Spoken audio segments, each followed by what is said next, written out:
যখন ভগবানের সামনে এভাবে নৃত্য করবো তাহলে আমাদের মানব জীবন ধন্য হবে আর ভগবানের অশেষ কৃপা আমরা লাভ করতে হবে।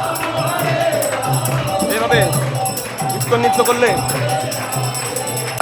এইভাবে যখন আমরা নৃত্য কীর্তন করবো ভগবানের কৃপা অশেষ কৃপা লাভ করবো সবাই।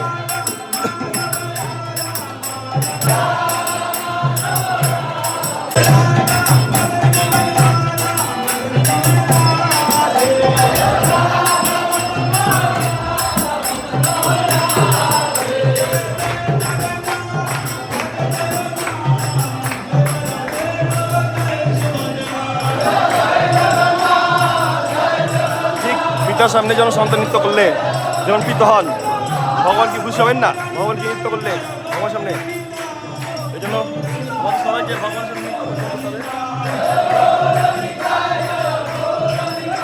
শিল প্রভুপাদ তিনি শিখেছেন আমরা কিভাবে ভগবানের সামনে নৃত্য কীর্তন করবো। ভক্তরা কত সুন্দর নৃত্য কীর্তন করছেন, এটাই হচ্ছে আমাদের জীবনের উদ্দেশ্য। মা কালী তিনি আমাদের আশীর্বাদ করেছেন, বাবা শিব বাবার কৃপায় আমরা এভাবে নৃত্য কীর্তন করতে পারছি। সবাইকে ধন্যবাদ।